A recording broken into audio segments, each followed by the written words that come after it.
In a world that moves too fast, the strangest questions sometimes arrive in the quietest moments. It might come while you're waiting for a kettle to boil, or standing at a red light with your phone still in your hand, or when you open a new tab on your browser and then forget why you did it. The question isn't loud, and it doesn't feel urgent. It just slips in, almost shyly. When did everything start feeling like this? Not exactly bad. Not exactly good. Just fast. Blurred. As if your life is scrolling past you quicker than you can read it, and you keep telling yourself you'll really start living once things calm down a bit. But they never do. This story is inspired by that feeling, and by the way certain people, like Keanu Reeves and Ryan Reynolds, have somehow become quiet symbols of moving a little slower in a world that keeps speeding up. Not as heroes, not as saints, but as reminders. Human lives can be lived differently, even when the entire culture is pressing the gas pedal. It's not really a story about them, though. It's a story about you. Or someone very much like you. There's a moment many people share without talking about it. It happens alone, late at night, when you finally put your phone on the nightstand and the room goes dark. You lie there and realize, I was moving the entire day, but did I actually live any of it? You remember pieces. The rush to get ready. The quick breakfast eaten while scanning notifications. The commute with music in your ears but your mind already in the day's problems. Messages replied to half thoughtfully. Meetings where you nodded, spoke, contributed, but a part of you watched yourself from a distance like someone in a video on fast forward. You remember laughing at something online. You remember feeling a bit annoyed at a comment. You remember opening an app again, without even realizing you had already checked it just a minute ago. The day was full. And yet, something feels empty. You think, my life is happening. I was there. But why does it feel like I'm missing it while it's happening? The feeling is quiet, but it's heavy. One evening, after a day that felt particularly fast and particularly thin, you found yourself watching a clip of Keanu Reeves being interviewed. The interviewer had asked him a simple, almost cliché question. What do you think happens when we die? Keanu paused. He didn't look up to the ceiling, he didn't laugh it off, and he didn't rush into an answer. He just sat there for a moment. You could see him actually thinking. The silence wasn't awkward. It was honest. As if he was allowing the weight of the question to exist, instead of trying to quickly fix it with words.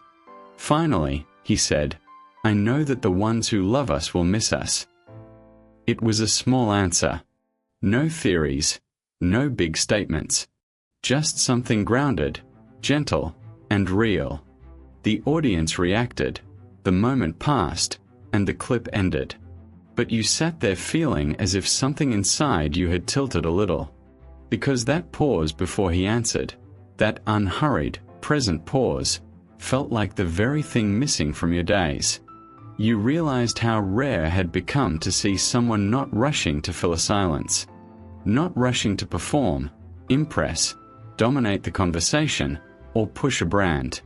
Just being there, fully, with the question, and then giving a simple human response. It made you wonder, what would my life look like if I allowed more of those pauses? Not long after, you came across Ryan Reynolds talking about anxiety and pressure. You expected humor, and there was humor, but what stayed with you wasn't the jokes. It was the way he talked about fear, about worry, about that restless sense that you're always behind, no matter what you accomplish. He mentioned using humor to cope, to survive, to move through social situations that felt overwhelming. It wasn't a revelation. Many people use humor that way. But again, what struck you wasn't some big, dramatic confession. It was the calm, matter-of-fact way he said it. No showy overcoming, no scenery of triumph. Just, this is something I live with. This is part of me. And I keep moving, but I also talk about it. Listening to him, you felt a quiet permission forming in yourself. Permission to admit that yes, you also feel overwhelmed. Yes, you also bury anxiety under productivity, scrolling, sarcasm, or work. Yes, you also wake up some days with your shoulders already tense before you've even had time to think a single thought. You realize something simple. Some people keep moving fast and yet somehow remain gentle, with themselves and with the world. They don't pretend they're not struggling. They don't hide behind a constant performance. They slow down enough, at least on the inside, to tell the truth. And that's when another quiet question formed inside you. How do I slow down without dropping everything? Most people's lives are not built for sudden drastic changes. You can't just stop working. You can't disappear to a cabin in the mountains, or throw your phone in a river and move to a monastery. You have responsibilities, people who need you, bills, expectations. Sometimes, when you're overwhelmed, you fantasize about escaping. But even that fantasy is exhausting. It feels like switching one impossible life for another. So you tell yourself you just have to keep going. Power through. Be efficient. Optimize your schedule. Become more productive. Maybe if you can just get everything under control, then you'll finally relax. But deep down, you sense the trap. The more productive you become, the more you're asked to produce. The more reachable you are, the more people reach for you. Every gap in your day gets filled with something. A notification, a task, a video, a thought. You don't need a new life. You need a new way of moving inside the life you already have. This realization came to you in small pieces, not as a sudden epiphany. It came when you watched Keanu simply listen, really listen, in an interview, nodding thoughtfully instead of jumping in to speak. You noticed how rare it felt to see someone not rushing to show how clever or charming they are. You realized you often rush to respond, to prove yourself, even in casual conversations. It came when you listened to Ryan talk about being present with his children, or leaving work at work. You noticed there was no preaching, just a gentle insistence on choosing where his attention goes, even in a life full of demands and noise. You started to wonder, maybe slowing down isn't about doing less. Maybe it's about being more present for what I'm already doing. So you began an experiment. Not a dramatic one. A quiet one. The first rule you set for yourself was simple. Once a day, for just a few minutes, you would do one thing slowly, on purpose. Not wisely. Not productively. Just slowly. That's it. At first, you chose drinking your morning coffee. Instead of grabbing it on your way to your screen, you sat down with it. You held the warm cup with both hands. You noticed the temperature, the smell. You took a sip, and you paid attention to how it actually tasted. It felt almost wrong, like you were stealing time from your to-do list. Your mind itched to pick up your phone, to check something, to plan, to worry. You could feel an inner impatience, a tightness. This is pointless. Just get on with your day. But you stayed with it, just a few minutes longer. You didn't become enlightened. Your problems didn't evaporate. But something small shifted. For that short time, your life wasn't rushing past you. You weren't chasing it. You were simply there, with yourself, doing one thing. You didn't call it mindfulness. You didn't make it a project. You just knew it felt slightly more real than the usual blur. The second rule of your experiment was quieter. Whenever possible, you would finish what you were doing before starting something else, especially on your phone. This sounded laughably simple. And then you realized how rarely you actually did it. You'd open a message, start reading, get a notification from somewhere else, tap that, open another app, see a link, click it, read half of it, remember something you needed to order, switch apps, and somewhere in the middle of all this, forget what you had wanted to do in the first place. It wasn't that your brain was broken. It was just constantly pulled, constantly scattered. One day, you caught yourself with 4 open conversations, a half-read article, and an empty feeling of what am I even doing? So you took a breath, put the phone down for 10 seconds, and then picked it up with a single intention. I am just going to read this one message and reply. Then you did exactly that. You read the message. You replied thoughtfully. Then you stopped. You didn't check anything else for a moment. It was such a tiny act. No one else noticed. But you did. It felt like a small reclaiming of your attention, your life's most basic currency. The world hadn't slowed down. But for a second, you had. These experiments didn't turn you into a perfectly calm person. You still had bad days. You still rushed.